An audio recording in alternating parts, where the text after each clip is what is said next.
Tyler had gone to grab chips and soda from the corner store, leaving me alone in his living room, half watching the muted TV as late sunlight washed over the floor. It was one of those still summer evenings, when the air feels thick and slow, and time seems to stretch. I leaned forward, more out of habit than interest, and flipped open a photo album sitting on the coffee table. It was covered in a thin layer of dust and the kind of scratches that only happen when something's been loved, then forgotten. The first pages were bright, family moments frozen in time. A birthday party with frosting on noses.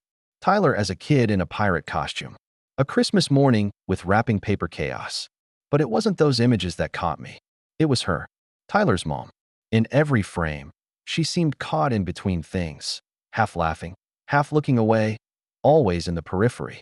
Not posing, but always present. There was one photo from what looked like a backyard barbecue. She was carrying a tray of lemonade, hair tied back, sun caught in her eyelashes. She wasn't the center of attention, but I noticed her.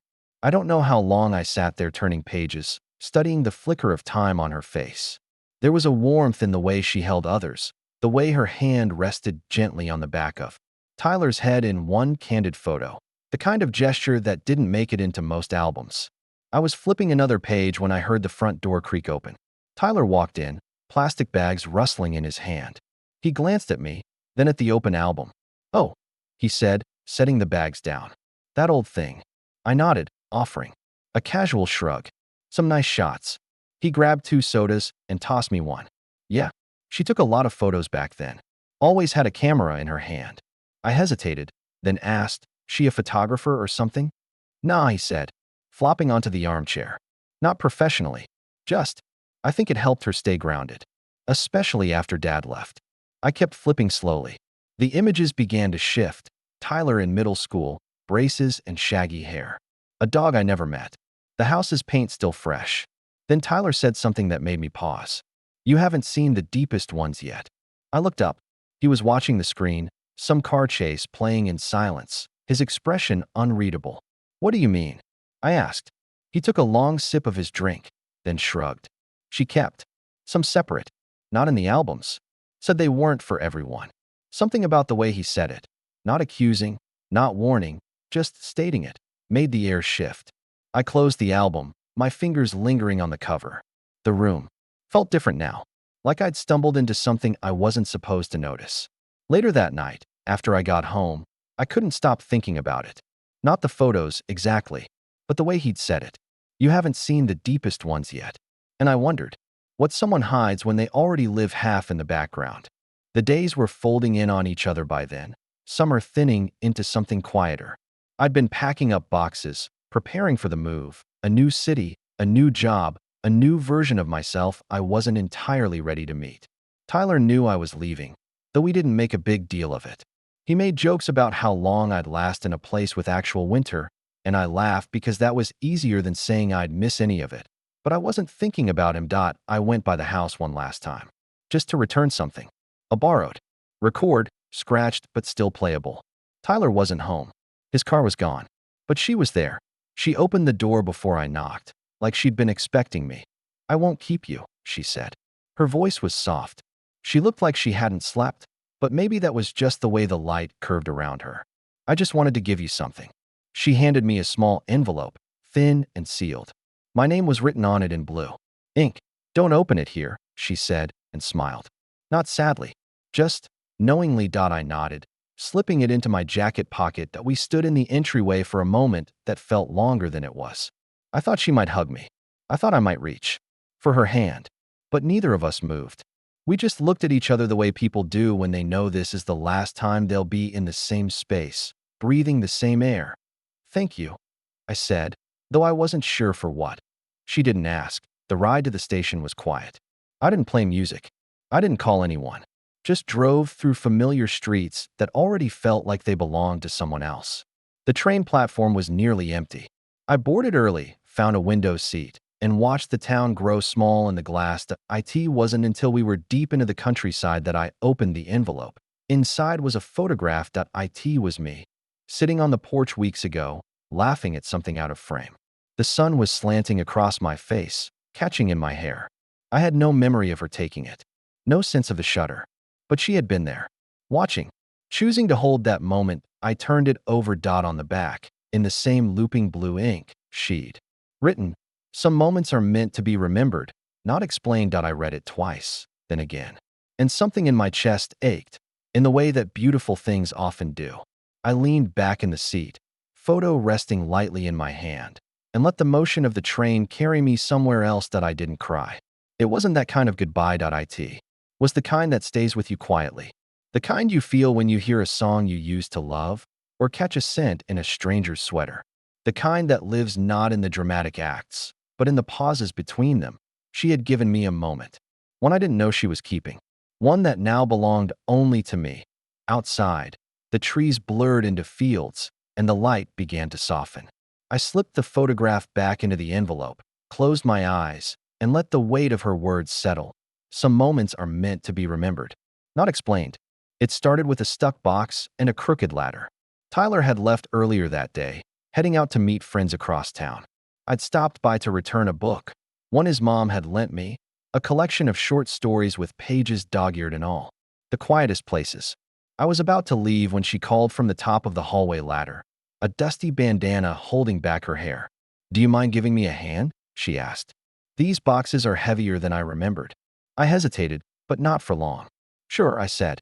The attic was warmer than I expected, full of old blankets, brittle cardboard, the faint scent of cedar and mothballs. She crouched beside a pile, brushing dust from the lids like she was greeting old friends. I carried boxes down the ladder as she sorted them, her voice drifting down between trips. "I used to want to be a travel writer," she said, almost like she was speaking to the air. "Not for fame, just to move, to see how people live, what they eat, how their mornings sound." I paused halfway down the steps. "What happened?" She laughed, not unkindly. "I got married." I carried the last box down to the hallway and set it gently on the floor. She followed behind, wiping her hands on her jeans. "Thank you," she said, brushing her hair back. A small strand stuck to her temple. She didn't notice, and I didn't tell her. We stood there for a moment. Something in the light through the skylight made the dust in the air look like snowfall. "Do you want water? Or tea?" she asked. "Water's fine." She disappeared into the kitchen. I stood alone for a few seconds, heart oddly loud, then followed. When I stepped in, she was standing near a low drawer by the dining table, the kind that always seemed sealed shut, part of the furniture no one questioned. She had it open now. "I don't usually show this to anyone," she said. She pulled something out and held it toward me. A Polaroid, the edges slightly curled. The image was simple. A woman, her, staring directly into the lens. No smile, just her eyes. Steady, open, vulnerable in a way that felt less about sadness, more about truth. I held it carefully, afraid to smudge it. "It's raw. That's why I kept it," she said. "Why this one?" I asked. She didn't answer right away, just rested her hand lightly on the edge of the drawer. "Because it was the only time I wasn't performing," she said. The words settled between us. She wasn't crying. There was no music swelling, just a stillness that asked not to be interrupted. I handed the photo back. She looked at it again, for a long moment before placing it back in the drawer and sliding it shut. The kitchen had that early evening quiet, when the house softens and the air shifts. I stayed longer than I meant to. Neither of us said so, but we both knew. We sat by the window. She opened it slightly to let in the breeze. Outside, the wind stirred the trees. A dog barked in the distance. Someone mowed a lawn a few houses down. "I used to write poetry too," she said. "Why'd you stop?" "I don't know," she said. "Maybe I just stopped hearing the words." I nodded. I didn't press. We sat there, 2 cups of water untouched on the windowsill, watching the sky dim from gold to violet. At one point, without looking, she reached over and brushed something from my shoulder. Dust, maybe. Her fingers grazed my shirt, soft and slow, then fell away. That was all. But it was enough. It wasn't an invitation. It wasn't a mistake. It was acknowledgement of all the silences we'd filled and the ones we still held. The streetlights flickered on. "I should go," I said eventually, but I didn't move. She turned her head slightly, just enough to meet my eyes. "You can, if you want." But she didn't ask me to, and I didn't want to. It was one of those lazy Fridays where nothing quite stuck. Tyler had queued up an old sci-fi movie he swore was brilliant. But somewhere between the second chase scene and his third beer, he nodded off. By the time the credits rolled, he was fully asleep, one leg hanging off the couch, breathing slow and steady. The room buzzed faintly with the TV's hum, light flickering across the coffee table that I got up to stretch, wandering the hallway just to kill time. Their house always had a museum-like quiet to it when Tyler wasn't talking. That soft silence of lives lived slowly. Family portraits lined the walls, familiar now. The same smile repeated over years, the colors fading with age. But then, near the end of the hall, I noticed a narrow cabinet. Its door was slightly ajar, like it had been forced shut too many times and finally gave up. I opened it. Inside were the usual forgotten things: outdated chargers, a couple of yellowed envelopes, some notebooks with pages curling at the edges. But underneath one pile, wrapped in a fraying dish towel, was a flat leather folder. I pulled it out carefully. It smelled faintly of cedar and dust. The spine was worn, and in faded ink, just one thing was written: 2007. I hesitated, then opened it. The photos inside weren't like the ones in the album. These were quieter, intimate, but not romantic, just unfiltered. There was one of her, in the garden at dusk, standing with her back to the camera, her shadow long on the grass. Another, her brushing her hair in front of a mirror, eyes unfocused, caught mid-motion. A few were slightly out of frame, like she'd set the timer and walked too slowly. They didn't feel posed. They felt private, like the camera had been a diary. A way to talk to someone without words. One image stopped me cold. Her sitting at the edge of the bed, head in her hands, light slanting across the floorboards. You couldn't see her face, just her silhouette, still and weighted. There was something sacred about it, something I had no right to be holding in my hands. I didn't think anyone would find those. Her voice came from behind me, quiet but close. I turned, startled. She stood in the hallway, barefoot, wearing a loose sweater over leggings, hair pulled back casually, but her eyes were sharp. Not angry, just watchful. I didn't mean to snoop. I stammered, closing the folder quickly. Tyler's asleep and she held up a hand. It's okay. I waited for the reprimand, the request to leave. But she didn't say anything more for a moment. Just stepped into the room, walking past me slowly, and sat at the end of the hallway bench near the window. I stood there, folder still in my hand. They're beautiful, I said finally, because it was the only honest thing I could say. She looked out the window. I took them during a time I didn't know who I was anymore. After the divorce, before things got stable, I watched her profile in the dim light. She looked different than in the photos. Not older, just more certain. Like whatever version of herself had taken those photos was a woman buried under years of being everything for everyone. Why keep them? I asked. She turned slightly toward me. Because even if I didn't like who I was then, it was still me. I sat down on the floor across from her, not close, but close enough to see the softness in her expression. She looked tired in the way people look when they've been strong for too long. I'm sorry, I said again, but more gently this time. I didn't mean to intrude. She met my eyes then. You didn't. But just know some things are meant to be seen slowly. We sat in silence for a while. The kind that doesn't beg to be filled. Somewhere in the next room, the TV clicked off, and the house felt suspended, like it was listening too. Eventually, I placed the folder back into the cabinet, this time more carefully than before. When I turned around, she was gone. The next time I came over, I noticed she was out on the porch. Not gardening, not doing anything in particular, just sitting cross-legged in a wicker chair with a book open in her lap, sunglasses slipping slightly down her nose. It was late afternoon, the kind of golden hour where shadows move softly and everything looks like a memory even as it's happening. Tyler was upstairs on a call, so I lingered near the screen door for a second longer than I should have. She looked up and gave a small nod, not inviting, not dismissing, just acknowledging. I stepped outside. What are you reading? I asked. She closed the book on her finger. Letters. Old ones. From a writer who never quite got famous. Which means he was probably better than the ones who did. I smiled. I guess that makes you a purist. She shrugged. Or just sentimental. I pulled over one of the folding chairs and sat across from her.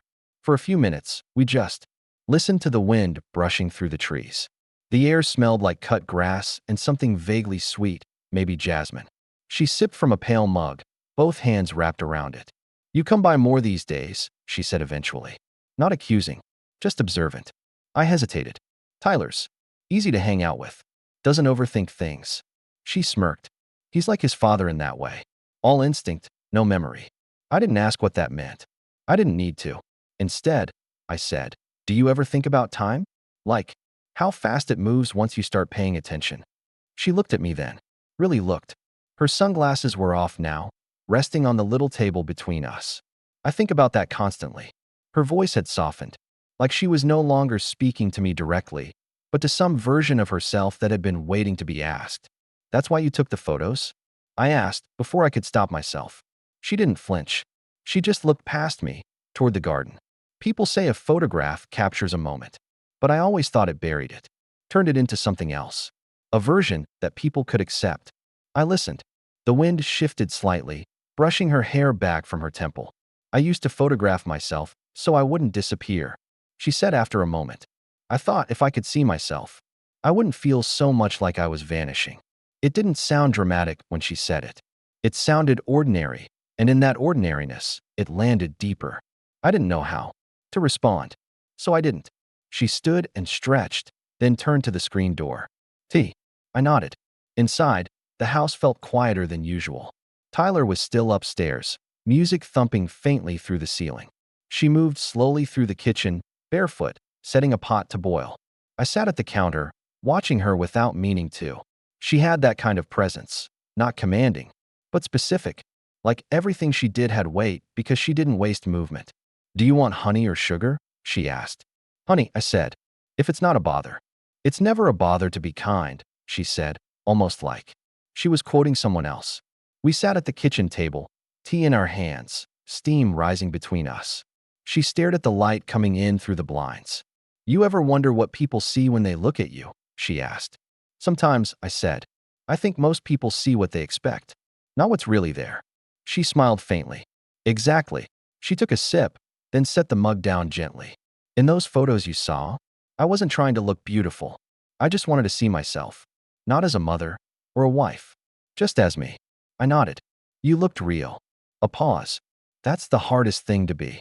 I don't know how long we sat there, talking about old music she used to love, a concert she never made it to, a road trip she took alone once, just to feel something different. She told stories not to impress, but to remember, like speaking them aloud gave the memories more room to breathe. I think something shifted then, not loudly, not in a way either of us could name, but it was there, in the ease of conversation, the comfort of silence, the way our cups stayed warm between us long after the tea had cooled.